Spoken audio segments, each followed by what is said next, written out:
Welcome to ప్రజాక్షేత్రం. Sharmila గారు ఆంధ్రప్రదేశ్లోకి రావడంతోనే అన్నా చెల్లెళ్ల మధ్య రాజకీయ యుద్ధం తప్పదని అందరూ భావించినట్టు షర్మిల గారు జగన్మోహన్ రెడ్డి గారిని, వైసీపీ ప్రభుత్వాన్ని లక్ష్యంగా చేసుకుని విమర్శలు గుప్పిస్తున్నారు.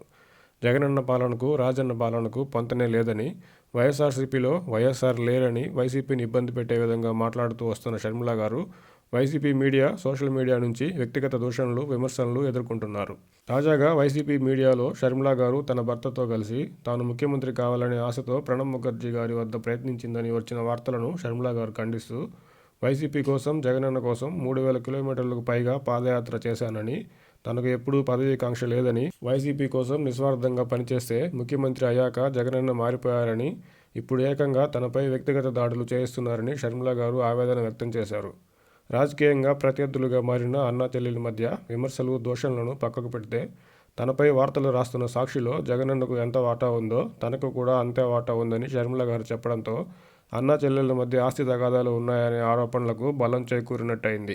ఇప్పటి వరకు షర్మిల గారు వైసీపీపై, జగన్ గారిపై ఎన్నో విమర్శలు చేస్తున్నా ఎక్కడా కూడా జగన్ గారిపై వస్తున్న అవినీతి ఆరోపణలకు, ఇదివరకే ఉన్న అవినీతి కేసులకు సంబంధించి షర్మిల గారు పెద్దగా విమర్శలు చేయలేదు.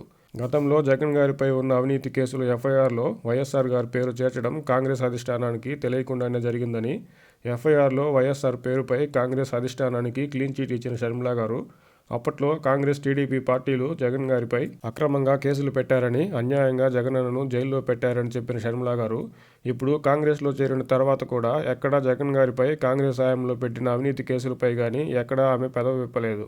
ఎఫ్ఐఆర్లో రాజశేఖర రెడ్డి గారి పేరు ఉండడంపై కాంగ్రెస్కు క్లీన్ చీట్ ఇచ్చిన షర్మిల గారు జగన్ గారిపై పెట్టిన కేసులపై మాత్రం ఎలాంటి వ్యాఖ్యలు చేయని ఆమె జగన్ గారిపై ఉన్న కేసులు న్యాయమైనవేనని షర్మిల గారు చెప్పదలుచుకున్నారా అనిపిస్తుంది. రాబోయే రోజుల్లో జగన్ గారిపై ఉన్న కేసుల గురించి షర్మిల గారు మరింత క్లారిటీ ఇస్తారేమో చూడాలి. ఇప్పటికే సిబిఐ, ఈడీ కేసుల్లో జగతి పబ్లికేషన్స్ ఆస్తులు జప్తులో ఉన్న సంగతి తెలిసిందే కదా. సాక్షి పత్రిక ప్రారంభమైంది అవినీతి సొమ్ముతోనేననే ప్రతిపక్ష విమర్శలు ఇప్పటికే జగన్మోహన్ రెడ్డి గారిపై ఉన్న సిబిఐ, ఈడీ కేసుల్లో సాక్షి సైతం ఉండగానే తనపై వార్తలు రాస్తున్న సాక్షి పత్రికలో జగనన్నకు ఎంత వాటా ఉందో తనకు అంతే వాటా ఉందని చెప్పిన షర్మిల గారు అదే సాక్షి పత్రిక కేంద్రంగా ఇప్పటికే ఉన్న అవినీతి కేసుల్లోనూ, ఆరోపణల్లోనూ తనకు వాటా ఉందని పరోక్షంగా షర్మిల గారు ఒప్పుకున్నట్టు అయింది కదా.